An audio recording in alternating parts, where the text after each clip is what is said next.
Allez, je vais traduire du russe. А хочешь слон d5? Тебе больше Хочешь слон нравится? d5, да. Что-то там происходит. Qu'est-ce qui se passe là? Взял ферзя. Alors, il a pris sa dame et... Ух ты! Oh là là, Как toi. же нанес, Вот как видишь, красиво. Alors вот ça, об c'est этом beau. мы и говорили. Ça, on n'en avait pas parlé. Я больше не прошу прощения. у Et je vais наших pas m'en зрителей. excuser de G3. ne pas avoir vu Наоборот, le coup если dame что, prend Минуты G3. потратил, Четыре минуты 3,5 потратил, да. Il a Ну, réfléchi pendant 4 minutes et puis on peut se dire qu'il a sûrement vu jusqu'à la fin, calculé jusqu'à la fin. Нет, здесь очень важно пойти. Et bonjour à tous, bonjour à toutes et bienvenue pour cette vidéo dans laquelle on va voir un des plus beaux chefs-d'œuvre de l'histoire du jeu d'échecs, l'immortel méconnu de Vishy Anand. Et je vais vous raconter la genèse de cette vidéo. En fait, je vais vous concocter une petite vidéo répertoire pour apprendre à jouer à la variante Dubov de l'italienne. Ce fameux gambit très dangereux que Daniil Dubov, le génial russe, a joué pour la première fois en 2020. Et c'est en préparant cette vidéo que je me suis rendu compte que Vishy Anand, dès 2017, donc 3 ans avant que Daniil Dubov n'ait, entre guillemets, inventé son gambit, avait joué la meilleure ligne, incroyable, et non seulement il a joué la meilleure ligne, donc dans une partie de grande importance théorique, il a remporté cette partie dans le plus grand style romantique. Vous allez vous régaler. C'est une des parties vraiment les plus belles de l'histoire du jeu d'échecs. Et si elle est passée un peu inaperçue, moi-même je l'ai découverte qu'aujourd'hui, c'est parce que dans cette partie, Vishy Anand affrontait Oleg Sfortsov, un oligarque russe, sponsor pendant des années du tournoi très prestigieux de Zurich. Et donc cette partie a eu lieu en 2017 en inauguration de ce tournoi de Zurich. C'était une partie à handicap de temps.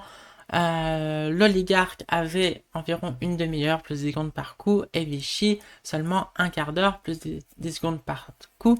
Il y avait du très beau monde dans la salle, enfin très beau monde ou pas. Hein. Il y avait par exemple Kirsan Ilyumzhinov, le dictateur Kalmouk et ancien président de la FIDE et les joueurs de l'élite qui allait disputer ce fameux tournoi de Zurich. Bref, rentrons dans le vif du sujet. Les blancs jouent E4, E5, cavalier 3, cavalier C6, fou C4, fou C5, la variante italienne, C3, cavalier F6, et non pas le coup le plus joué maintenant par les grands maîtres D3, mais le coup joué pour la première fois par Greco il y a plus de 400 ans maintenant, D4. Mais sur reprend D4, non pas c'est prendre D4 le coup de Greco, non pas non plus E5, la variante Andersen de ce gambit Greco. Et sur E5, ici, qu'est-ce qu'on joue? Très important, un seul coup pour ne pas être perdant avec les noirs. On fait D5, contre-attaque typique sur le fou C4. Fou B5, c'est la meilleure ligne, mais maintenant le cavalier peut tranquillement s'installer en E4. Et ici, c'est prendre D4, fou B6 avec une position égale. Pourquoi est-ce que sur D5, les blancs ne prennent-ils pas en F6? Ici, ça perd.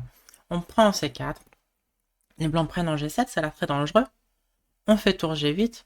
On peut imaginer un coup comme dame 2, fou E6. Sur fou G5, attaque la dame, dame D5. Et en fait, les noirs sont juste gagnants. Ici, le pion G7 est plus faible que fort. On pourra toujours finir, alors pas tout de suite, ça, à cause de fou G5, mais toujours finir par faire grand roc. Et le pion D peut être très dangereux. Et en fait, le roi blanc est encore plus en insécurité que le roi noir. Donc, cette variante, je vous la montre parce qu'elle est importante pour comprendre le gambit Dubov. Donc, B4, fou B6, E5. Ici, quand Dubov a joué en 2020 donc son gambit face à Sergei Karyakin, Karyakin lui avait joué cavalier E4. Un coup bon du point de vue théorique qui tient la route, mais c'est très dangereux. Et c'est pour ça d'ailleurs que je vais quand même vous recommander ce gambit dans une vidéo ultérieure. Fou D5 avait été joué, cavalier prend C3, prise. Fou G5 avec une forte initiative. Et Daniil Dubov, je ne vais pas vous montrer toute la partie, l'avait remporté grâce à un magnifique sacrifice de dame. Juste pour vous montrer, c'est très compliqué. Et sur fou E6 ici, dame prend G6, incroyable sacrifice de dame et un gain de la partie. Donc ça c'était en 2020. Mais en fait dès 2017, Vichy Anand a joué dans cette partie de prestige de gala en inauguration de Zurich 2017, a joué D5. C'est le meilleur coup de mon point de vue. Ici, contrairement à tout à l'heure, les blancs ne peuvent pas jouer fou B5, ça serait une très mauvaise variante en comparaison de ce qu'on vient de voir, parce qu'on joue direct cavalier E4, et du coup, c'est prendre D4 ne vient plus avec gain de temps. Hein, les noirs ont déjà joué fou B6, et c'est comme si dans la ronde de tout à l'heure, les blancs avaient joué le coup B4 qui sert strictement à rien, à part mettre un pion en prise, perdre un temps et s'affaiblir. Donc ici, on peut juste roquer, jouer fou G4, et les noirs sont très très bien, voire même gagnants. Donc, mais l'idée du gambit de Boeuf, c'est de jouer pion prend F6, la variante qui marchait pas du tout à l'heure. Là, elle marche quand même. Prise en C4, Dame 2, fou E6 et B5. Super fort coup. C'est toute l'idée de ce gambit. Et c'est d'ailleurs l'ordre de coup important. Hein. Si les blancs prennent tout de suite après B5, là ça va pas du tout parce qu'on va pouvoir mettre le cavalier en E7 et les noirs sont gagnants.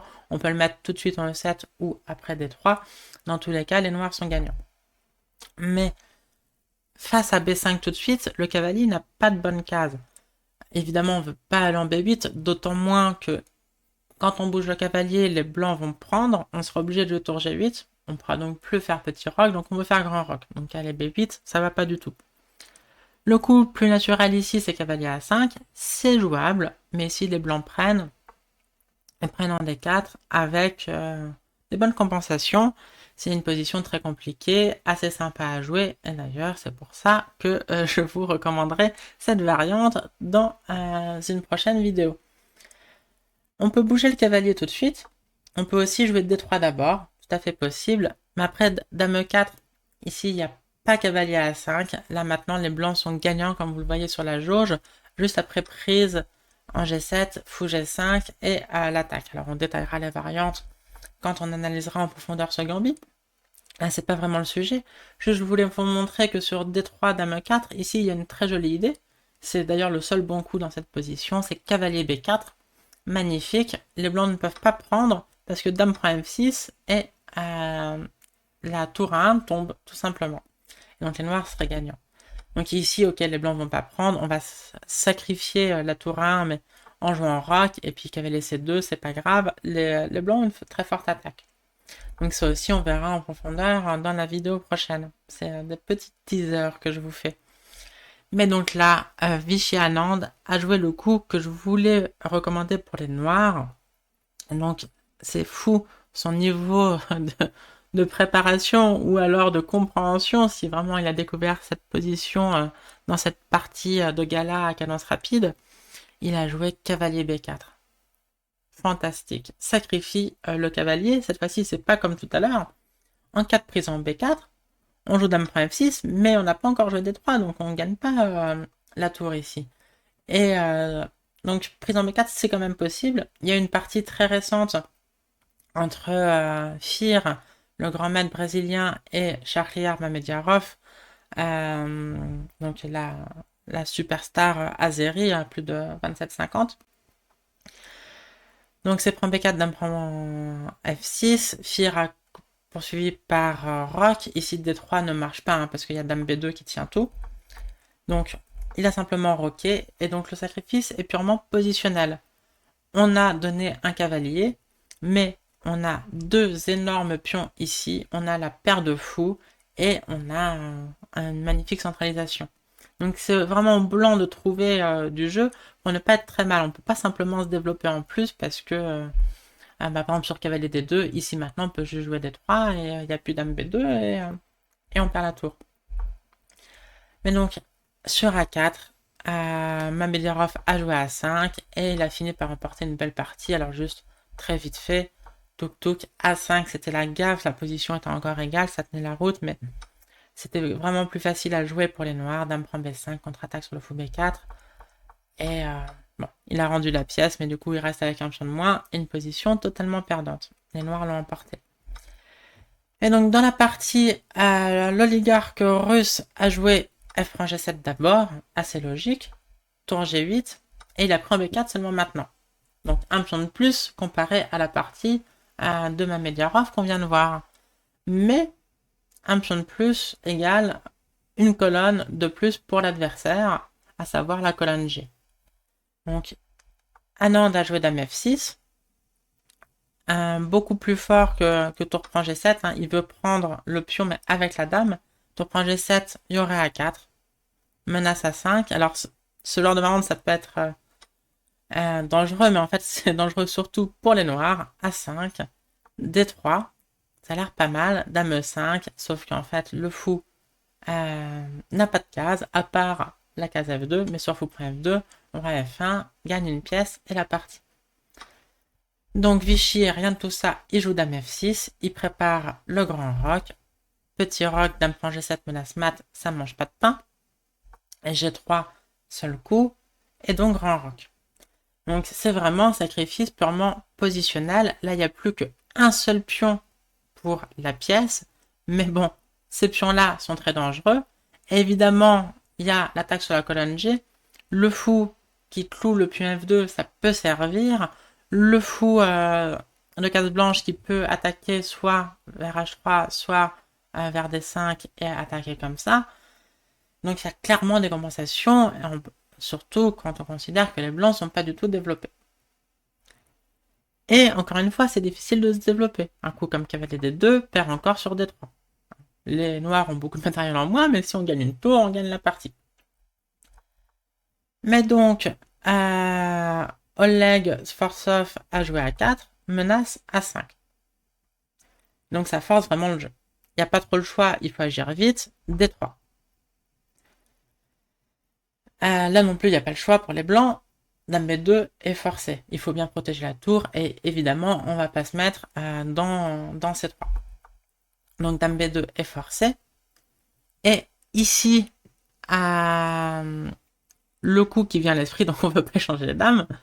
On se dit, bah, je vais jouer dame G4, j'attaque le cavalier, sauf qu'en fait, les blancs ont un seul coup, mais il est là, il existe, c'est dame F6, protège le cavalier, et c'est très difficile.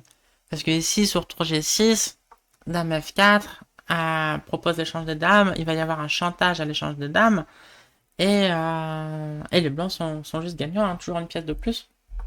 Alors, il se trouve que sur dame F6, l'ordinateur donne encore A5 égale 0, 0, 0. Bon, il faut y penser, et puis eh ben, c'est juste match nul. Mais donc, que faire d'autre? Eh ben, on va le voir en vidéo. Allez, je vais traduire du russe.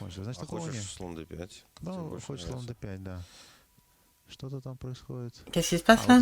Alors il a pris sa dame et... Oh là là, toi. Alors ça, c'est beau. Ça, on n'en avait pas parlé.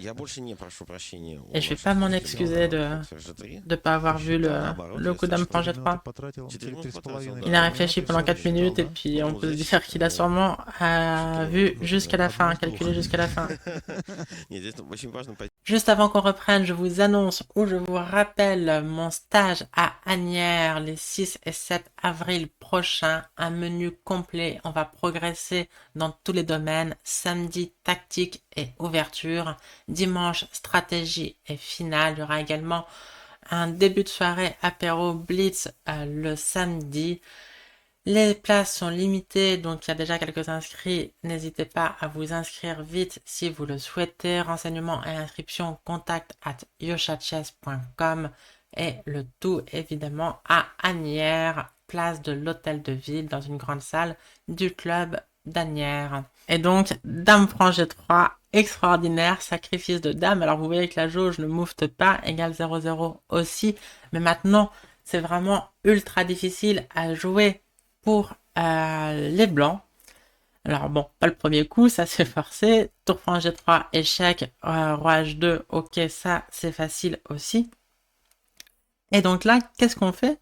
Il n'y a pas de mat direct, hein. C'est vraiment un pur sacrifice de dame positionnel. Si on joue tour H3, on perd. Roi G2, tour G8, fou G5 ou d'ailleurs cavalier G5, et il n'y a pas assez de jeu. On a une dame et un cavalier de moins ici. Ça fait beaucoup. Mais donc tour prend F3, et si on fait le bilan matériel, 2 tours, 2 fous, fou cavalier, une dame, pas de dame. Donc c'est vraiment une dame nette de moins, enfin pour être totalement précise, une dame contre 3 pions, mais c'est pas assez hein, normalement. Donc c'est vraiment un pur sacrifice positionnel. Sauf que là, c'est très difficile à jouer pour les blancs. La menace des noirs, c'est quoi? Ben, c'est tout simplement tour H3 échec, roi G2, tour G8 échec, fou G5, et tour prend G5, échec et mat. Très difficile à parer.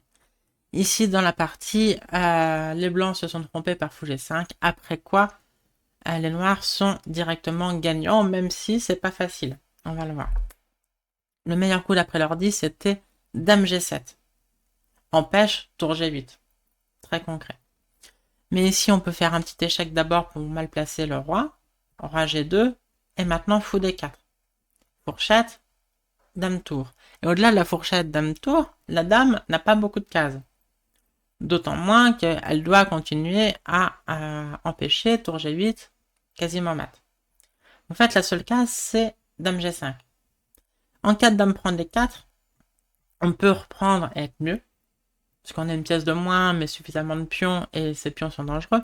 Mais encore plus fort, c'est tour G8 échec. Dame G4, on peut reprendre du fou, mais encore plus fort, tour prend G4. Roi prend H3, tour G1. Roi H2 ou Roi H4, peu importe, tour prend F1. On a encore une pièce de moins, mais pour 4 pions.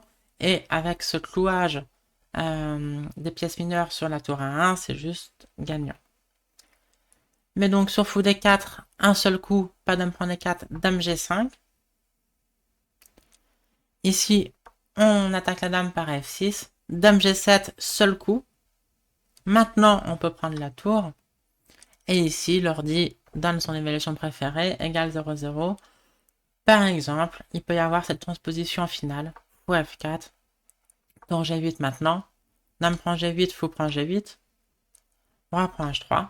On a une tournette de moins, mais on poursuit par C3. Et bon, ces pions-là vont coûter du matériel au blanc. Pas mal de matériel.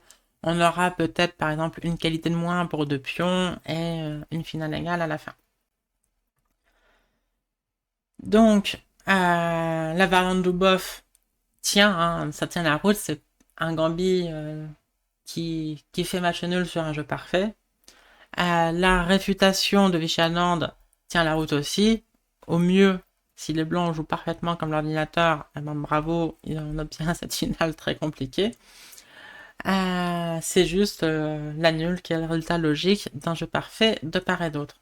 Et dans cette position, évidemment, un joueur à 2200 environ, hein, je suis pas certaine qu'il l'évalue vraiment, ne va pas jouer comme l'ordinateur. Et il a joué fou G5, un coup qui a du sens. Hein. Parce que maintenant, par exemple, tour H3, les blancs sont mieux.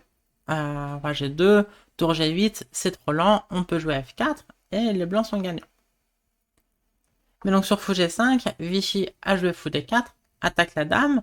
Le fait que la tour A1 va être en prise, c'est jamais déplaisant, ça peut servir. Et on a toujours tour G8, enfin les idées de tour H3 et tour G8 pour attaquer. Donc il a joué dame D2.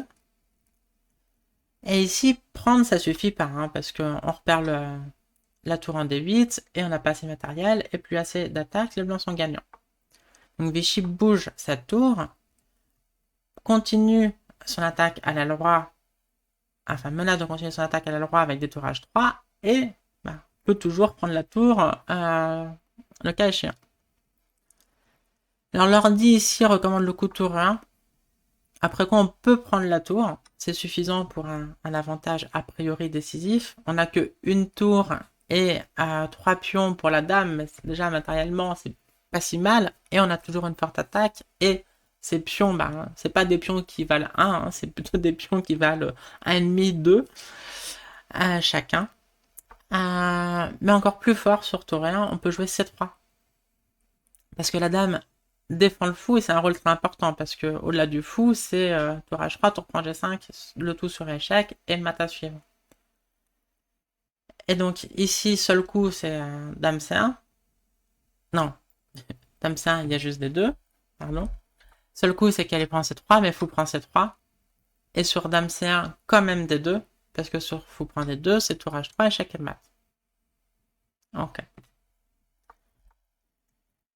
Dans la partie, il a joué tour à 3. Quitte à mourir, autant mourir le ventre plein, on a toujours une dame nette de plus avec les blancs. Et il n'y a pas... enfin, le gain est là, mais il n'est pas si évident. Bon, pas si évident pour nous peut-être, mais pour Vichy, ça va. Il a joué H6. Avec l'idée tour H3, tour point G5. Tour G1. Mais tour H3 quand même. Roi G2, tour point G5. Et ici, dame prend G5. C'était le moindre mal d'après l'ordinateur, enfin d'après tout le monde. Parce que vous allez voir la suite de la partie, mais H prend G5 est sans espoir. Mais la question, c'est qu'est-ce qui se passe sur roi F1? C'était toute l'idée d'avoir le tour G1. Maintenant, le roi est à l'abri.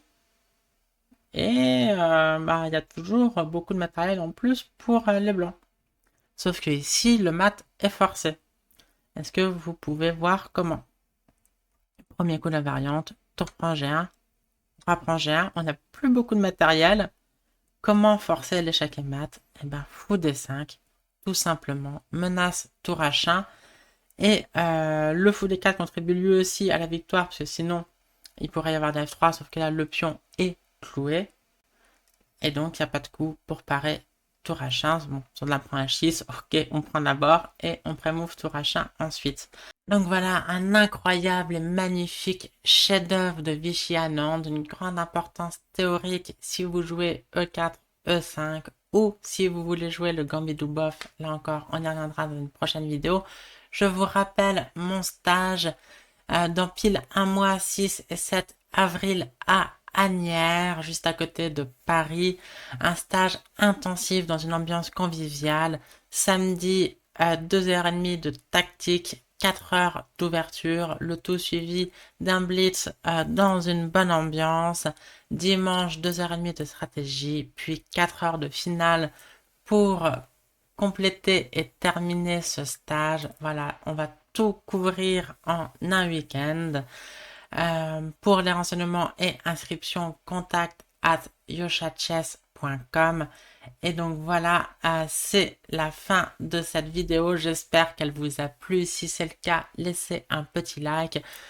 J'en profite également pour dire que si vous souhaitez des cours particuliers avec moi, vous pouvez là aussi me contacter. La même adresse, contact at yoshachess.com. Voilà, sur ce, je vous souhaite une belle fin de journée ou une belle fin de soirée. À très bientôt. Ciao!